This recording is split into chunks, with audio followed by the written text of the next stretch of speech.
بسم الله الرحمن الرحيم. طه ما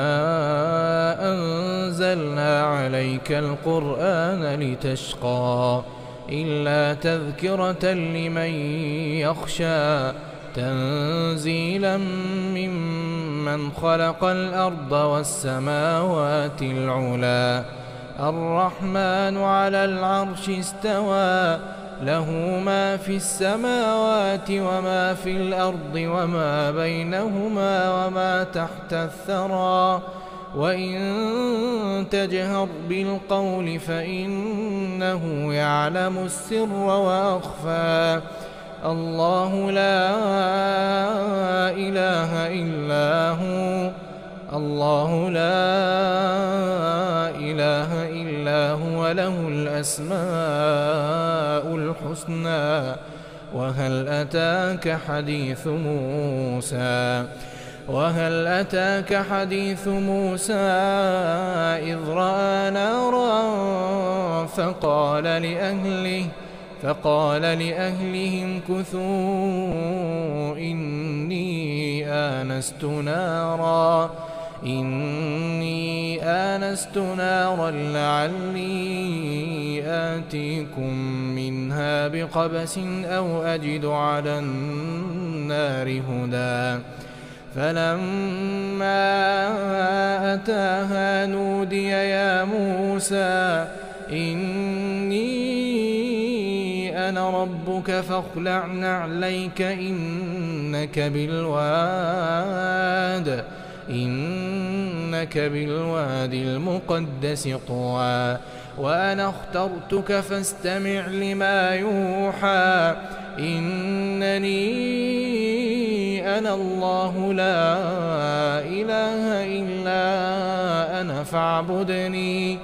فاعبدني وأقم الصلاة لذكري إن الساعة آتية أكاد أخفيها لتجزى كل نفس بما تسعى فلا يصدنك عنها من لا يؤمن بها واتبع هواه فتردى وما تلك بيمينك يا موسى قال هي عصاي أتوكأ عليها وأهش بها على غنمي ولي فيها مآرب أخرى قال ألقها يا موسى فألقاها فإذا هي حية تسعى قال خذها ولا تخف سنعيدها سيرتها الأولى واضمم يدك إلى جناحك تخرج بيضاء من غير سوء آية أخرى لنريك من آياتنا الكبرى اذهب إلى فرعون إنه طغى قال رب اشرح لي صدري ويسر لي أمري واحلل عقدة من لساني يفقه قولي واجعل لي وزيرا من أهلي هارون أخي اشدد به أزري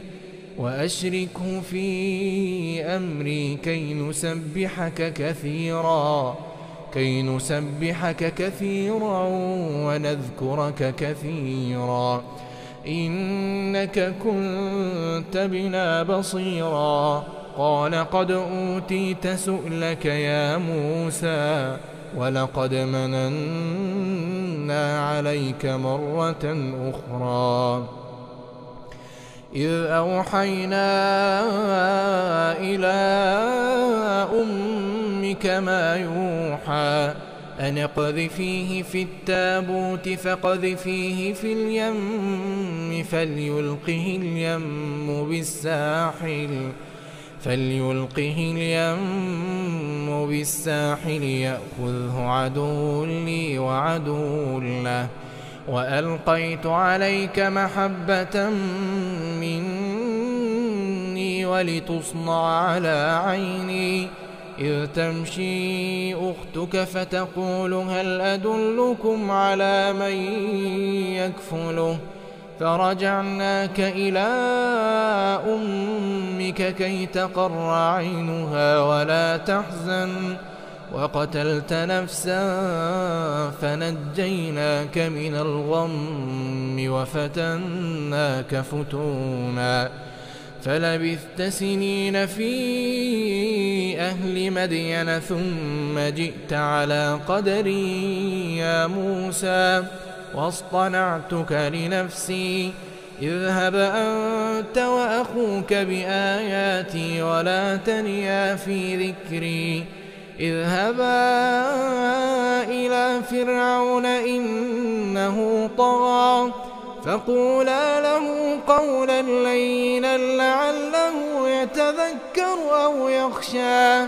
قالا ربنا إننا نخاف أن يفرط علينا أو أن يطغى قال لا تخافا إنني معكما أسمع وأرى فأتياه فقولا إنا رسولا ربك فأرسل معنا بني إسرائيل ولا تعذبهم قد جئناك بآية من ربك والسلام على من اتبع الهدى إنا قد أوحي إلينا أن العذاب على من كذب وتولى قال فمن ربكما يا موسى قال ربنا الذي أعطى كل شيء خلقه ثم هدى قال فما بال القرون الأولى قال علمها عند ربي في كتاب لا يضل ربي ولا ينسى الذي جعل لكم الأرض مهدا وسلك لكم فيها سبلا وأنزل من السماء ماء فأخرجنا به أزواجا من نبات شتى كلوا وارعوا أنعامكم إن في ذلك لآيات لأولي النهى منها خلقناكم وفيها نعيدكم ومنها نخرجكم تارة أخرى ولقد أريناه آياتنا كلها فكذب وأبى قال أجئتنا لتخرجنا من أرضنا بسحرك يا موسى فلنأتينك بسحر مثله فاجعل بيننا وبينك موعدا لا نخلفه نحن ولا أنت مكانا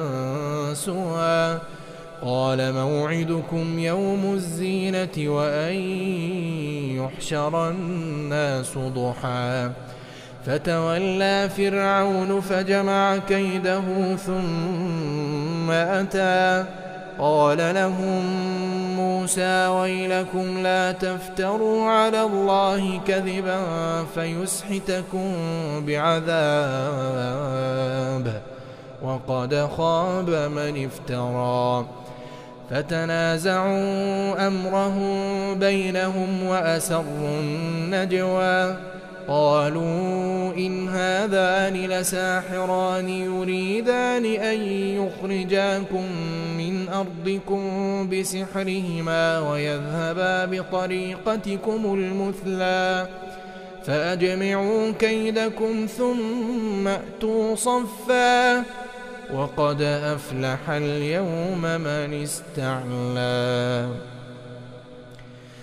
قالوا يا موسى إما أن تلقي وإما أن نكون أول من ألقى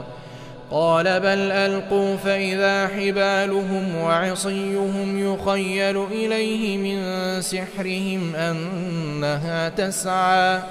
فأوجس في نفسه خيفة موسى قلنا لا تخف إنك أنت الأعلى وألق ما في يمينك تلقف ما صنعوا إنما صنعوا كيد ساحر ولا يفلح الساحر حيث أتى فألقي السحرة سجدا قالوا آمنا برب هارون وموسى قال آمنتم له قبل أن آذن لكم إنه لكبيركم الذي علمكم السحر فلأقطعن أيديكم وأرجلكم من خلاف ولأصلبنكم في جذوع النخل ولتعلمن أينا أشد عذابا وأبقى قالوا لن نؤثرك على ما جاءنا من البينات والذي فطرنا فاقض ما أنت قاض إنما تقضي هذه الحياة الدنيا إنا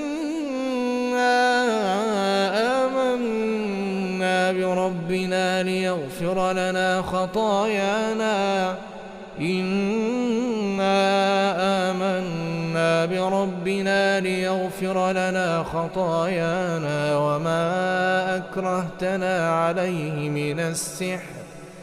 والله خير وأبقى إنه من يأت ربه مجرما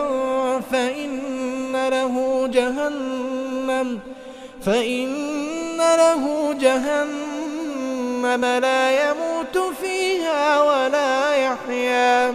ومن يأته مؤمنا قد عمل الصالحات فأولئك لهم الدرجات العلى جنات عدن تجري من تحتها الأنهار خالدين فيها وذلك جزاء من تزكى ولقد أوحينا إلى موسى أن أسر بعبادي فاضرب لهم طريقا في البحر يبسا لا تخاف دركا ولا تخشى فأتبعهم فرعون بجنوده فغشيهم من اليم ما غشيهم وأضل فرعون قومه وما هدى يا بني إسرائيل قد أنجيناكم من عدوكم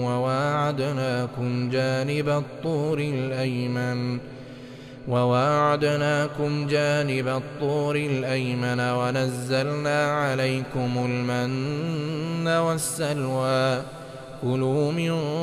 طيبات ما رزقناكم ولا تطغوا فيه فيحل عليكم غضبي ومن يحلل عليه غضبي فقد هوى وإني لغفار لمن تاب وآمن وعمل صالحا ثم اهتدى وما أعجلك عن قومك يا موسى قال هم أولئك على أثري وعجلت إليك رب لترضى قال فإنا قد فتنا قومك من بعدك وأضلهم السامري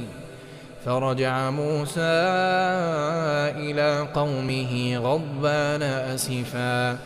قال يا قوم ألم يعدكم ربكم وعدا حسنا أفطال عليكم العهد أم أردتم أن يحل عليكم غضب من ربكم فأخلفتم موعدي قالوا ما أخلفنا موعدك بملكنا ولكننا حملنا أوزارا من زينة القوم فقذفناها فكذلك ألقى السامري فأخرج لهم عجلا جسدا له خوار فقالوا هذا إلهكم وإله موسى فنسي أفلا يرون ألا يرجع إليهم قولا ولا يملك لهم ضرا ولا نفعا ولقد قال لهم هارون من قبل يا قوم إنما فتنتم به وإن ربكم الرحمن فاتبعوني وأطيعوا أمري قالوا لن نبرح عليه عاكفين حتى يرجع إلينا موسى قال يا هارون ما منعك إذ رأيتهم ضلوا ألا تتبعني أفعصيت أمري قال يا ابن أم لا تأخذ بلحيتي ولا برأسي إني خشيت أن تقول فرقت بين بني إسرائيل ولم ترقب قولي قال فما خطبك يا سامري قال بصرت بما لم يبصروا به فقبضت قبضة من أثر الرسول فنبذتها وكذلك سولت لي نفسي قال فاذهب فإن لك في الحياة أن تقول لا مساس وإن لك موعدا لن تخلفه وانظر إلى إلهك الذي ظلت عليه عاكفا لنحرقنه ثم لننسفنه في اليم نسفا إنما إلهكم الله الذي لا إله إلا هو إنما إلهكم الله الذي لا إله إلا هو وسع كل شيء علما كذلك نقص عليك من أنباء ما قد سبق وقد آتيناك من لدنا ذكرا من أعرض عنه فإنه يحمل يوم القيامة وزرا خالدين فيه وساء لهم يوم القيامة حملا يوم ينفخ في الصور ونحشر المجرمين يومئذ زرقا يتخافتون بينهم إن لبثتم إلا عشرا نحن أعلم بما يقولون إذ يقول أمثلهم طريقة إن لبثتم إلا يوما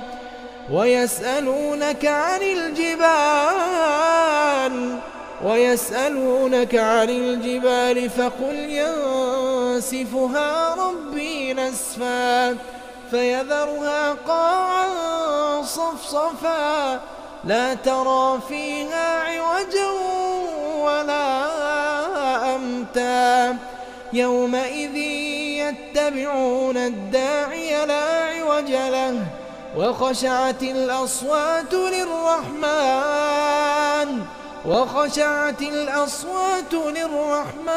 فلا تسمع إلا همسا يومئذ لا تنفع الشفاعة إلا من أذن له الرحمن ورضي له قولا يعلم ما بين أيديهم وما خلفهم ولا يحيطون به علما وعنت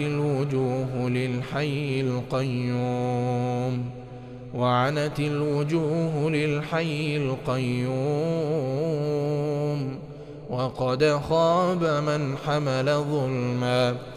ومن يعمل من الصالحات وهو مؤمن فلا يخاف ظلما ولا هضما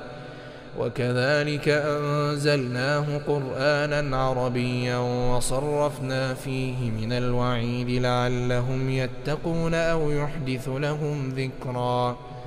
فتعالى الله الملك الحق ولا تعجل بالقرآن من قبل أن يقضى إليك وحيه وقل رب زدني علما ولقد عهدنا إلى آدم من قبل فنسي ولم نجد له عزما وإذ قلنا للملائكة اسجدوا لآدم فسجدوا إلا إبليس أبى فقلنا يا آدم إن هذا عدو لك ولزوجك فلا يخرجنكما من الجنة فتشقى إن لك ألا تجوع فيها ولا تعرى وأنك لا تظمأ فيها ولا تضحى فوسوس إليه الشيطان قال يا آدم هل أدلك على شجرة الخلد وملك لا يبلى فأكلا منها فبدت لهما سوآتهما وطفقا يخصفان عليهما من ورق الجنة وعصى آدم ربه فغوى ثم اجتباه ربه فتاب عليه وهدى قال اهبطا منها جميعا بعضكم لبعض عدو فإما يأتينكم مني هدى فمن اتبع هداي فلا يضل ولا يشقى ومن أعرض عن ذكري فإن له معيشة ضنكا ونحشره يوم القيامة أعمى قال رب لم حشرتني أعمى وقد كنت بصيرا قال كذلك أتتك آياتنا فنسيتها وكذلك اليوم تنسى وكذلك نجزي من أسرف ولم يؤمن بآيات ربه ولعذاب الآخرة أشد وأبقى أفلم يهد لهم كم أهلكنا قبلهم من القرون يمشون في مساكنهم إن في ذلك لآيات لأولي النهى ولولا كلمة سبقت من ربك لكان لزاما وأجل مسمى فاصبر على ما يقولون وسبح بحمد ربك قبل طلوع الشمس وقبل غروبها ومن آناء الليل فسبح وأطراف النهار لعلك ترضى ولا تمدن عينيك إلى ما متعنا به أزواجا منهم زهرة الحياة الدنيا لنفتنهم فيه ورزق ربك خير وأبقى وأمر أهلك بالصلاة واصطبر عليها لا نسألك رزقا نحن نرزقك والعاقبة للتقوى وقالوا لولا يأتينا بآية من ربه أولم تأتهم بينة ما في الصحف الأولى ولو أنا أهلكناهم بعذاب من قبله لقالوا ربنا لولا أرسلت إلينا رسولا فنتبع آياتك من قبل أن نذل ونخزى قل كل متربص فتربصوا فستعلمون من أصحاب الصراط السوي ومن اهتدى.